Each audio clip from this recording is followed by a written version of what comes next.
everybody, welcome back, or welcome if you are new. Today I've got a realistic what we eat in a day, nothing fancy around here, just a full day of meals.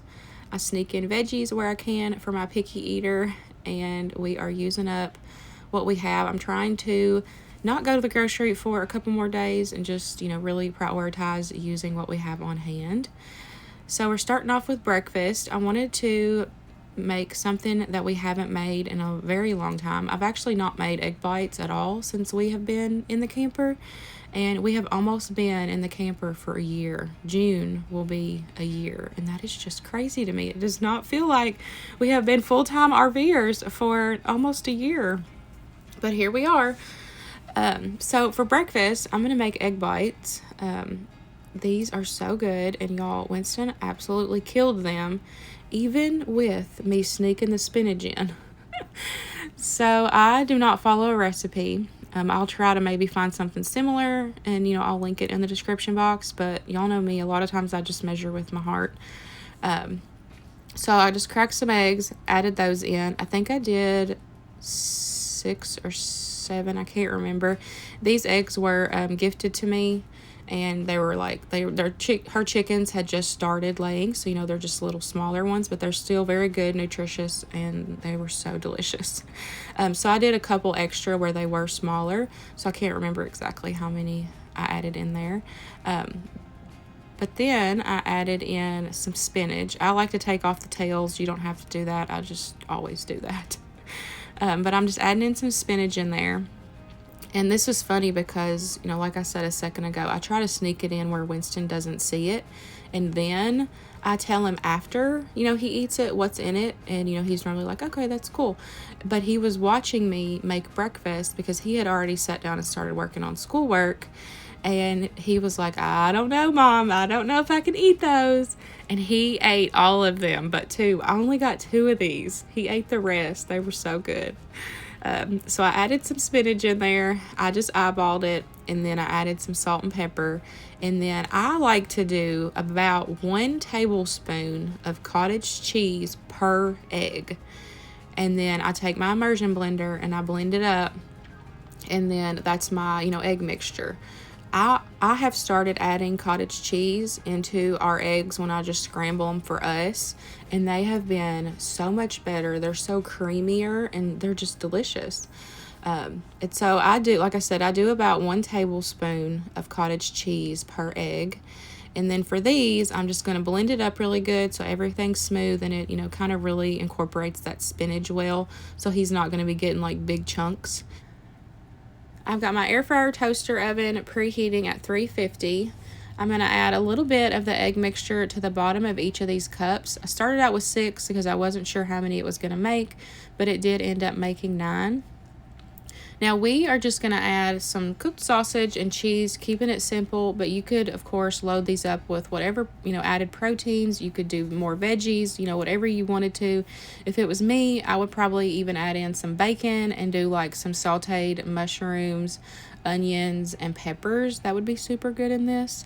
But I like to add whatever, my fillings. I like to do those individually, so that way I know every single cup is going to be packed with the cheese and the sausage. A lot of people, I feel like, mix everything in the bowl together and then scoop it out individually into each cup. And, there's times where, you're going to get a big scoop of maybe sausage in one, and then there's going to be like 2 pieces of sausage in the other one. So that's how I do it. I feel like I said, I feel like you can get them more full, and, you get good portions of the protein and fillings in each cup. So once I fill those up with the sausage and cheese, I'm just going to top it with some more of the egg mixture. I do leave a little bit of room at the top because they are going to swell just a little bit, but then they do shrink back once they come out of the oven and start cooling. I'm just going to put these in that preheated oven, and they're going to cook about, I didn't time it, I would say 10 to 12 to 15 minutes. Just keep an eye on them. I just make sure that, like a toothpick or a chopstick in the middle comes out clean. You want to make sure that those eggs are fully cooked.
These were a huge hit. He absolutely loved them. I'll have to add these to our breakfast rotation so that way we can have these again in a few weeks.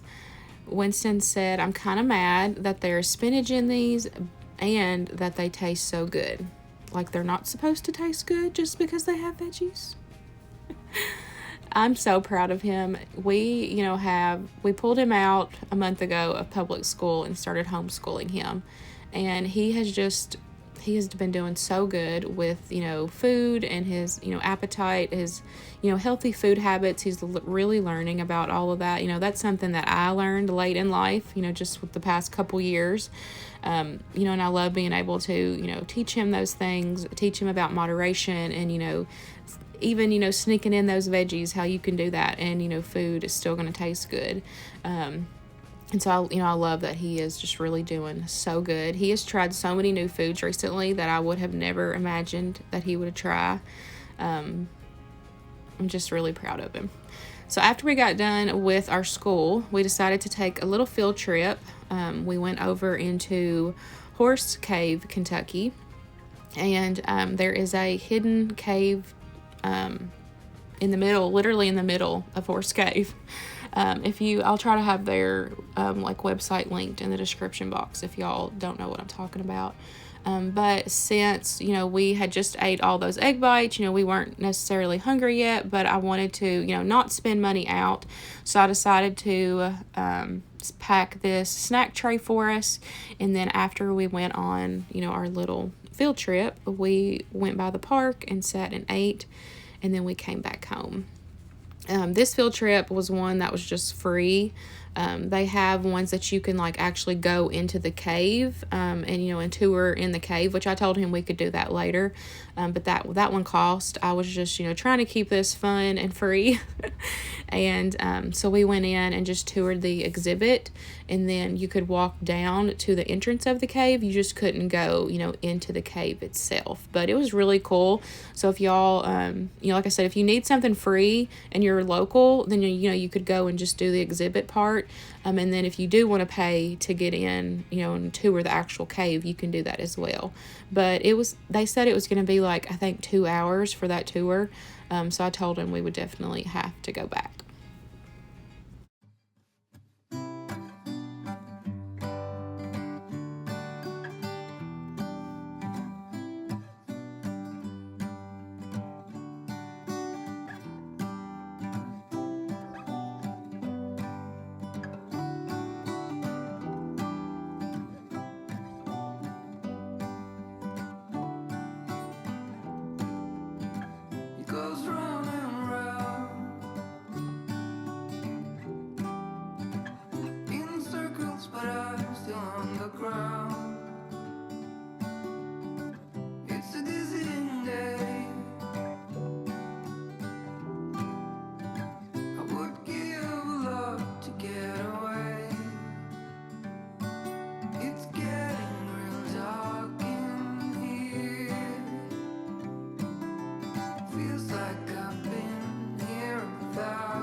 Got the curtains up. I guess it would be nice if you could interrupt. It's a day like this. It's a day I really would have missed.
It's time to get started on supper.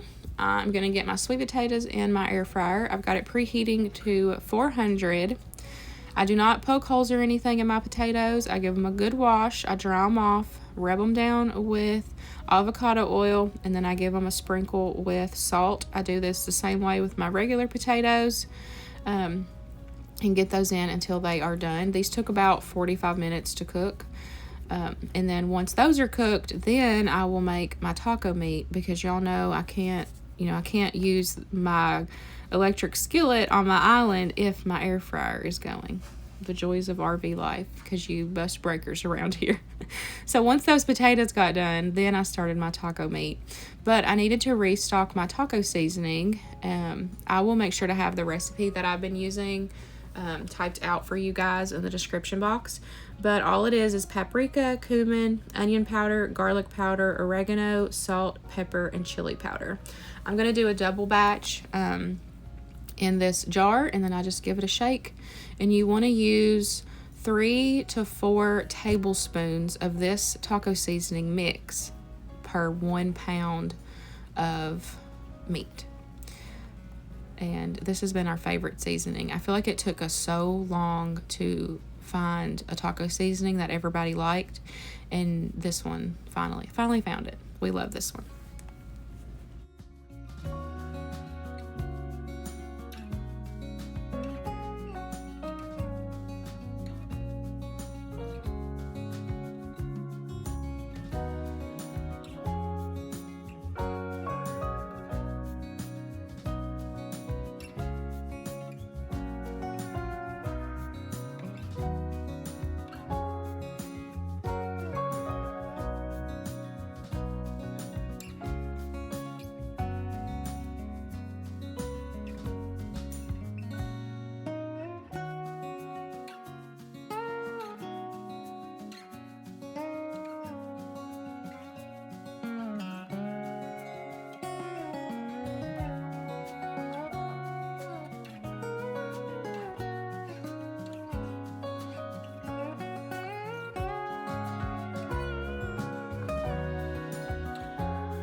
Potatoes are done, so now it's time to get started on the taco meat. I forgot to thaw my meat out, so I'm going to add that in frozen. It will still cook the same. I am going to chop up some peppers and onions in my little chopper. That way they're chopped up real nice and fine for my picky eater. Y'all already know. And I'm going to add that in. And then I'm just going to cook this until the meat's cooked through, no longer pink. And then I'll add in that taco seasoning that we just restocked. And I do measure the taco seasoning, but I don't necessarily measure the water. And I do like to add in either tomato sauce or tomato paste, depending on which one I have on hand. And that's also going to make a difference in how much water that I use, because if I use tomato paste, I'll need to add more water. So I really don't have measurements for that. But we prefer like a saucy taco meat. And so I do like, to add a little bit more tomato sauce and water to ours. I would say ours is a little bit thicker than like Sloppy Joe, like sauce. Like I'm trying to compare it. But, it's your house. You make your taco meat how you like it. But I just wanted to share how we like it and how I make it. But I'm just going to let this cook through. But I wanted, while I'm doing all this, I wanted to tell y'all something, because I thought about it the other day and how, it had made a difference in, something for us. So it might be helpful for you guys. Which I started this when he was in, public school, because he would always come home starving to death, and he would just want to raid the fridge, and he would, just try to eat all, like eat me out of house and home, because he was starving to death. He wasn't getting those nutritious meals at school to fill him up. And so I watched this video. It came across like a year or so ago, while I was watching, I don't know if it was TikTok or what, but this mom said that instead of, letting your kids come home and raid the pantry after school, go ahead and feed them supper. And so I started doing that. If he would come home and he was hungry or whatever, I would go ahead and cook supper. It could be 3:30, it would be 4 o'clock. It didn't matter. I would start cooking early, and then he could eat a full nutritious meal when he comes home, instead of raiding the pantry and just filling up on junk and then not wanting to eat supper, at 5:30 or 6 when it's normal, in quotes, supper time. So I started doing that, and now, like I said, that wasn't an every single day thing. We just, played it by ear. If he was hungry, then I would go ahead and cook early, which it was like 4 o'clock when, we were eating a little early today, but, we had that snacky lunch, and so, it wasn't very filling for us. And so like I cook just whenever we get hungry, instead of raiding the pantry, and getting snacks and stuff. Like, it's time to cook a big meal, a good meal. And I have really turned into a meat and potato, or like meat and veggie kind of girl. And so like I was so excited to have this. I was so excited. But I thought that might be, something that maybe you guys could use as well. Because like I said, it was a game changer for us. And I knew that he was going to be able to just get that nutritious meal. And, if he wanted a snack later on, then he could either eat leftovers later on if he was hungry again, or, he would eat a snack before bed. But like, that was such a huge difference. And like I said, now we're homeschooled, but like I still kind of do the same thing. We listen to our bodies, and, if I need to go ahead and cook supper early, then I cook it early. And, if not, then, we eat later. We just listen to our bodies. And like I said, I thought that might be helpful to some of you guys if y'all are struggling with that, because like that was a big deal. Like I said, Winston would just constantly come home so hungry. I felt so bad, because he wasn't getting those good nutritious meals at school. He was just eating the crap. And like now it's, different because, he is home more. But like I said, I thought that, that would be helpful to maybe some of you guys. If, you're in the same situation, try cooking supper early and serving them supper right after school. That way, that they're getting that full nutritious meal instead of just letting them fill up on snacks. Because like I said, I had never thought about it before until I had watched that video. And I was like, man, that is so smart. So I'm loading up my potato here. I've just opened up my potato, cut it up a little bit. I've added my taco meat. I'm adding on some cottage cheese, shredded cheese, salsa, and some avocado, and that's it for me. I did make Winston a potato, but he ended up just eating his as nachos, and then I'll eat that other sweet potato tomorrow for leftovers. But this was supper. I ended up I ate half of this when I sat down to eat. I was so full, I ate half of it, but I ended up eating the other half later before bed, which I forgot to film for you guys. And then that was it for us. That was it. Super simple day, realistic meals, nothing fancy. I hope y'all enjoyed today's video, and I'll see y'all in the next one. Bye, friends.